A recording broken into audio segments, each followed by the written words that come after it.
Hello, everyone. Welcome to another episode of the Conversations with Coaches podcast. You can probably once again, as is so often the case, hear the smile in the tone of my voice because I have just had the pleasure of meeting Honorée Corder, and I get to introduce her to you and also get to invite her back again and again and again. I'm already completely delighted with her as a human being, and I can't wait to talk with her more. So let me give you a little bit about Honorée. Honorée is a publishing strategist, TEDx speaker, and the author of literally dozens and dozens of books, including You Must Write a Book, that's the name of the book, and You Must Market Your Book. Thus it so follows. Honorée, I am utterly delighted to meet you, to make your acquaintance, to get to talk to you, to slide into your DMs in a couple of months and invite you back on the podcast and introduce you for a part 3 to part 4 to part 5. I'm being presumptive and I don't care because you are fantastic. And thank you for being here today. My new old friend. It really does feel like that.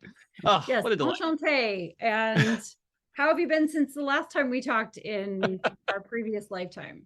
In the roaring 20s, in our past lives. Yes. Perfect. So, Honorée, tell me, I usually like to ask this a little bit cheekily about your superhero origin story as a coach, as a business owner, as an entrepreneur, as a who you are. So talk to me about like how you got your start, I guess, like as a coach, just as a business owner, how you got your start being who you are today. Like, were you mentored by someone at a key moment? Did you encounter a certain description of a way to be or a way to live that really kind of congealed and brought everything together in a way that just made sense and moved you forward? Like, how'd you get your powers, so to speak? Oh gosh. So there's so many ways I could answer that question. I think too, I keyed in on something. Was I mentored by someone at a key point? And yes. The answer is yes. I have a whole, if I filled my mental vision center with all of the people that mentored me, it's authors, dead and alive, and coaches that I was connected with. So we'll start with the OGs, right? The Brian Tracy's, the Jim Rohns, like those were my mentors. I never met them, but I can quote them chapter and verse, right? And have all the audio tapes and all of those sorts of things. There was my first actual coach that I hired. Her name was Kat. And I just remember how incredibly lovely she was and how she spoke words of life and belief into me.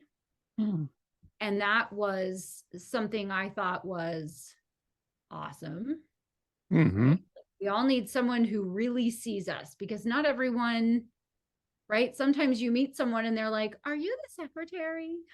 Like, oh, no, actually, right? And they just miss you. It's how I think a lot of people treat service professionals, right? Not very like, much. Like when you go to a restaurant or you go to the post office, or right, the people that are serving that make our world go round, they're invisible almost to some people.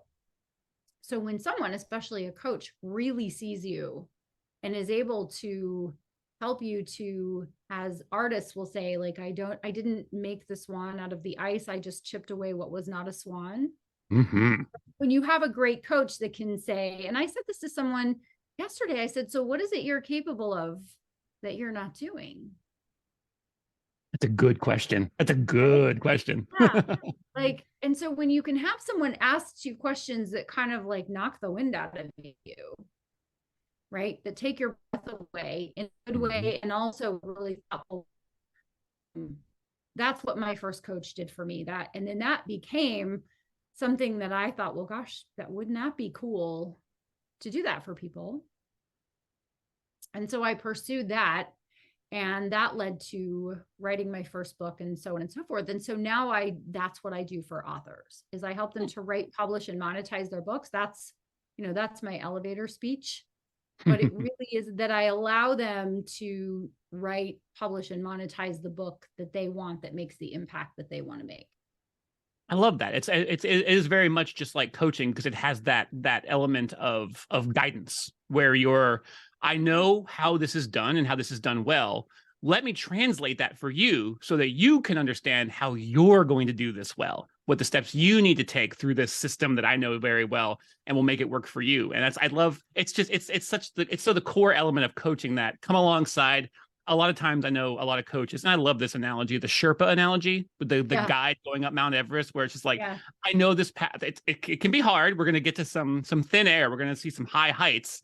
Here's where to go. Here's where not to go. Watch your step over here. Here's where we're going to camp tonight. All sorts of stuff like that. There's just such a good analogy for how a coach really can help you through, like, generally knowing what the quote unquote rules are, but also adapting that and translating that so that you understand it individually. You unique, beautiful person. We're going to get you where you want to go.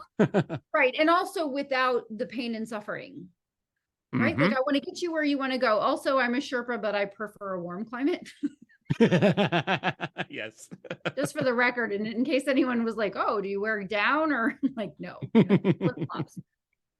Yes, I think that's very important, especially in a book writing process where people perceive books as being the ultimate thing. That is, sets you apart from a credibility perspective. And so then there's some imposter syndrome, or who am I to write a book, or why would I write a book on this topic when other books on this topic have been written? And of course I have the answers for that, but then I'm also able to kind of dive in and go, Kevin, here's why your book is important. And why your message is unique and wonderful to you and needs to be heard. Because if there's a book that's changed your life, then there was an author who had the courage to write those words that changed your life. And what if they hadn't? So there's someone now waiting on you. This is you paying it forward. So then you have to write the book. Then I get a little bossy, right? A little consultant there with the coaching. You kind of have to. It's funny how, I say funny. I'm always very impressed with the number of gears a coach has, different paces and speeds, where it's like it's about knowing the right time to apply the right kinds of pressure or to ask the right questions. And it's really just like that expertise.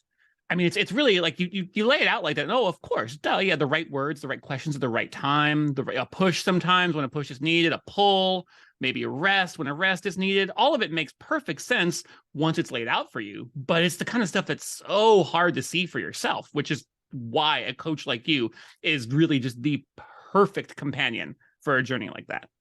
Yeah. Well, thank you for that. And I don't know what's better, being the coached or the coach. They're both pretty great. They're both pretty great. Yeah. That's why I don't choose one or the other. I'm the victim and the perpetrator. You're so good, it's almost criminal. Right. Above the law. There are no laws were broken. No laws other than speed laws were broken in the creation of any project. Oh no, this is a terrible pun. Oh man, this is dad joke territory. Coaching at the speed of right. WRITE. Very oh my good. Goodness. Very good. You win. Point. I had to own it. I had to own it. It's terrible and awesome. I love it and hate it at the same time in equal measure. So it means it's a good dad joke. It's a great pun. I like it. I want to shine a little bit of light on this a particular aspect, because I love the two books. You must write a book and then you must market your book, because a lot of times people think of writing a book as it's like the decision to write the book, the figuring out who you're going to be in your book, and the writing process itself, and then the editing, and you're like, oh, I'm done. I wrote a book. It's like, you know what else you have to do? You have to get that book into people's hands. You have to get your words in front of people's eyeballs. And I feel like there's not enough, in my opinion, not enough attention on that part of the process, because it's just as important. If your book just, sells 200 copies or so, hits the average, doesn't really go anywhere, then you're not really fully accomplishing what you set out to accomplish. Right. It's not just enough to write a book, publish a book. You must then not only get people buy it, but you want them to read it.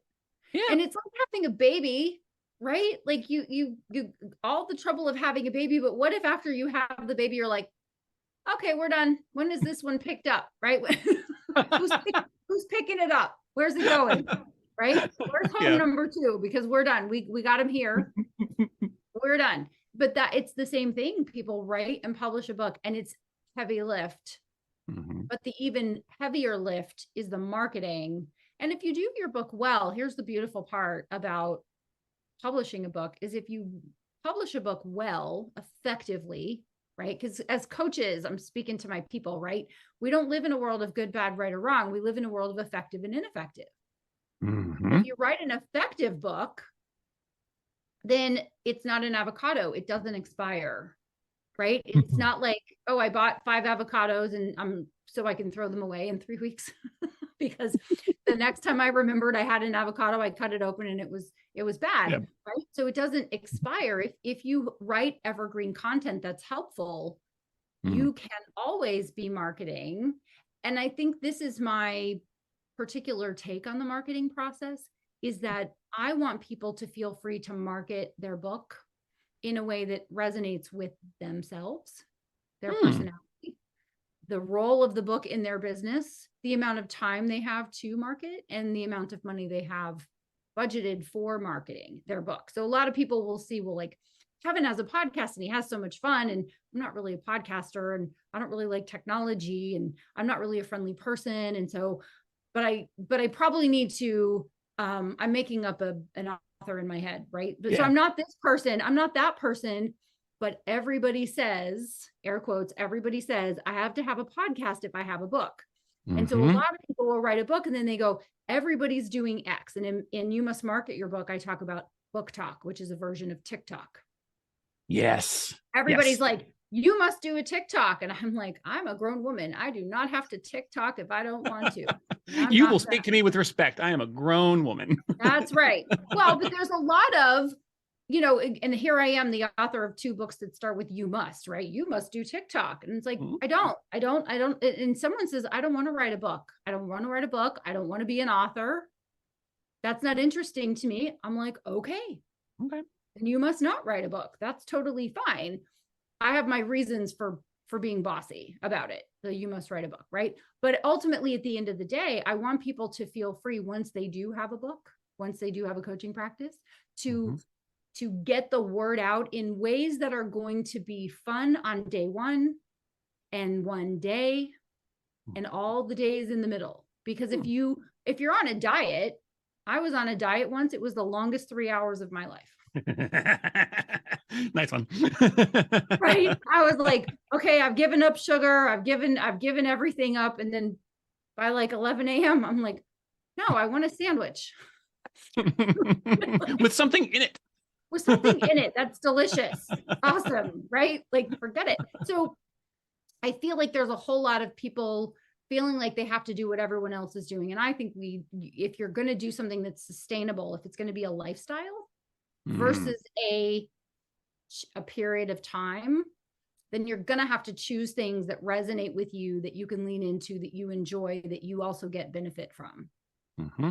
And I feel like that's such an important message, because exactly like you were saying, people get that I have to do this thing in order, if I'm going to do this, I have to do this, and that, and I have to do it this way. And they get very prescriptive with themselves because one person with a big audience had success doing it in this 8-step method that involved, 3 TikTok videos a day for the first 3 months, and then 4 more every day for the next 6, like all this whole prescriptive thing. And it's like, it's really important to understand that, and this is exactly why a coach is so valuable here, because you get that individualized adaptation and the important voice in your ear, in your head, saying, hey, you don't have to do it that way. We're going to figure out how to do it your way. Yes. And please do that, because then you will sell more than 250 books. You might sell 250 books a day because you have connected the right readers, not just buyers. You don't want everyone to buy your book. You want everyone who buys your book to read your book, so then they talk about it. It's a totally different philosophy. And if you do that, there are so many people who want your book. And so if you will just figure out how to do that, you will sell more books than you ever dreamed for longer than you ever thought possible. And your milkshake will bring all the boys to the yard, right? What you do will bring people to your coaching practice, which isn't that why you would have written a book in the first place. That's one of those things too. And again, coaches always make sure that you're hearing the right questions. It's like, there's actually, this reminds me of a quote from, I think it's from an Olympic rowing team from like 20 years ago or so. And they were like, they had this century of lack of success for a long time. Then they won gold. I think it was like the Sydney Olympics. And it was just, I think it was the British rowing team. I'll have to check my facts on that. Yeah, I need to know. But it was this line that this core of the coach's philosophy that guided the team throughout all of their training was always be asking yourself, will it make the boat go faster? And so it's like, I want to go out to the pub on a Friday night and have a big burger and a couple of pints. And it's during the training session. Again, this is like Olympic level achievement. So this is like kind of a different level of dedication, but just ask and get the answer. Like, will this make the boat go faster?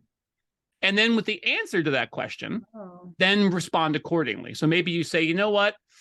No, but I need a break today because I'm about to burn out or whatever. But just asking that question is like, does this serve my purpose?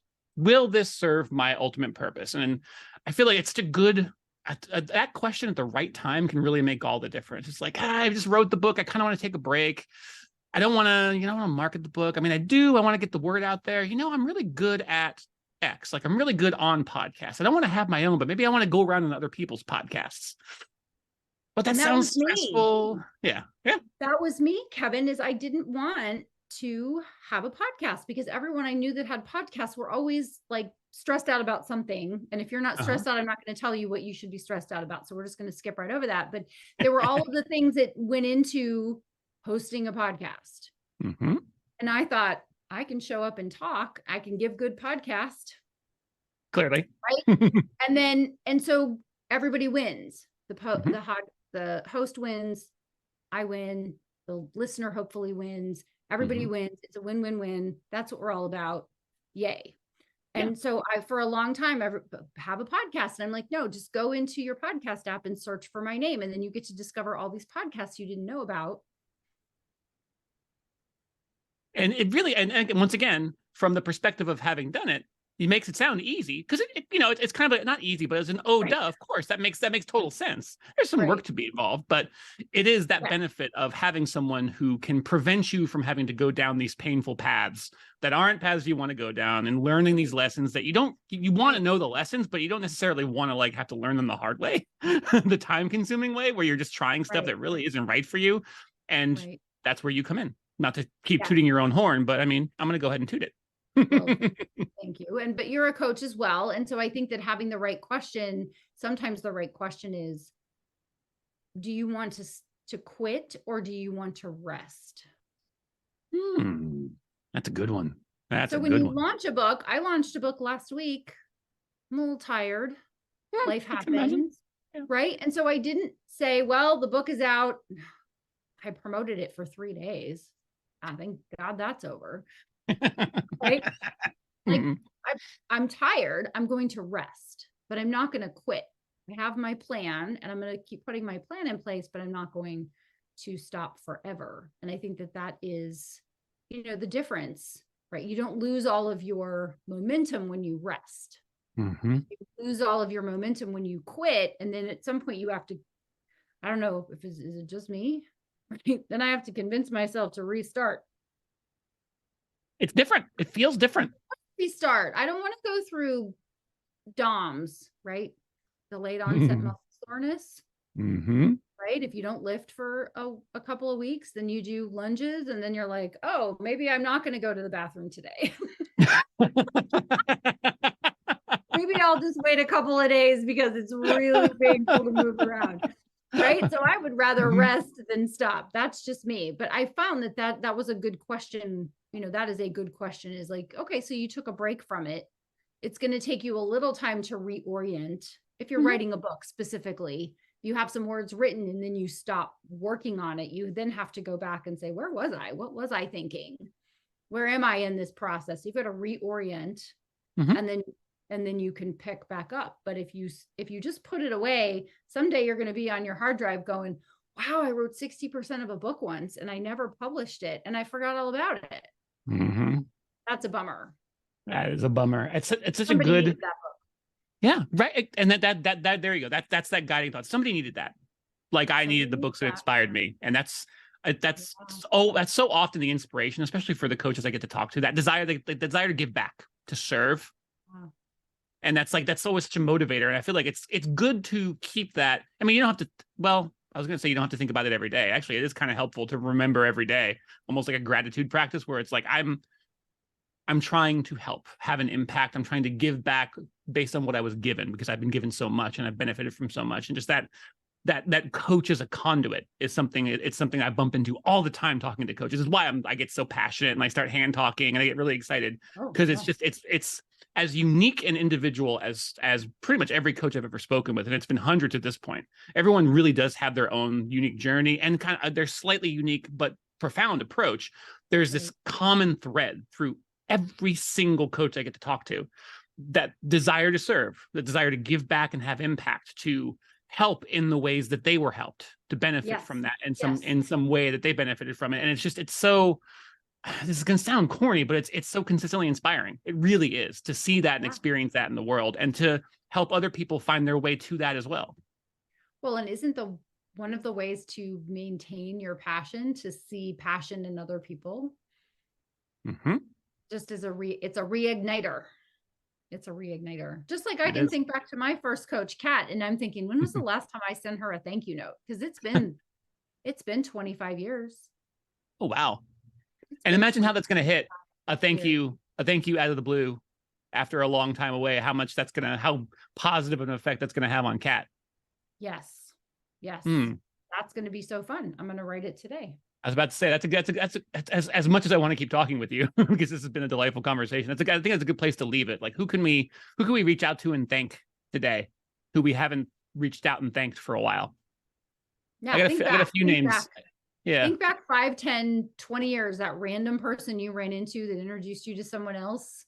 Yeah. Or that did something or whatever. And like, just do a search on the interwebs, find their address, and mail them a handwritten thank you note. It'll blow their mind. You'll reconnect. Yeah. It's going to be amazing. And then you have to tell us about it. I will. That's so great. And man, I'm looking up at the clock, and I knew this would happen because we've been talking now on the podcast, on the episode, we've been recording for like 25 minutes. We've been chatting for well over a half an hour. I could go for the rest of the afternoon, but we were this happy. Again, part 2, part 3, part 4, part 10. Definitely. Coming soon to a podcast feed near you. Thank you so much. Before I let you go, where can people track you down? Where can people find you to like learn more about you, who you are, what you do, how you do it? And also, where can people best connect with you if they want to start a conversation and get to know you better, maybe hire you? Sure. Thank you for that. So my website is honoreecorder.com. I'm sure it's in the show notes. It will be in the show notes. All right. And if you just search my name, you'll find the Facebook, the Instagram, the LinkedIn. You can go to honoreecorder.com, and right on the main page, you can get a free copy of You Must Write a Book, which will then put you on your newsletter, on the newsletter list. And I send a high content, very valuable newsletter for writers who want to write, publish, and monetize their books daily. It's a Monday through Friday newsletter with a recap on Saturdays. And yeah, it's fresh content. I don't ever repeat my content. I might repeat something that I say, but I don't repeat content because it's fresh and it's sometimes real time what people need. So if you're interested in that, you can join that, or you can unsubscribe and break my heart at any time. That's fine. No, I will take it personally. I will take it. Yes, you will be dead to me. No, honestly, I want people to come and stay for as long as they want, right? And get as much value as they possibly can. And if the conversation is right, then we keep conversation, whatever that looks like. That sounds perfect. Honoree, clearly, I'm going to keep saying it. I've been just absolutely tickled to get to meet you and get to talk with you today. I'm going to wait as long as I can make myself wait before I have you back on, just so I'm not like seeing you every week. I don't know. Every week is fine. Well, we didn't thank Todd. Oh, we should thank Todd. Who might be listening. So Todd Sullivan, you are a gem among gems, and thank you for this introduction. I am happy to double down on that notion. He was my first 3-time guest. First person to come back on the podcast 3 times. I have a feeling he'll probably be the first one when I start doing a 4th round. He'll probably be the first one when I start doing a 5th round. I expect you to be there at the top of that list as well. I'm just saying. Challenge accepted. Hold my beer. Well, Todd and the rest of the audience, thank you for listening today. Do yourself a favor and get to know Honoree. It's quite frankly the best thing I did today. I did a lot of good stuff today. So thank you, Honoree, once again. Thank you for listening to the audience. And we will talk to you again here on the podcast very soon.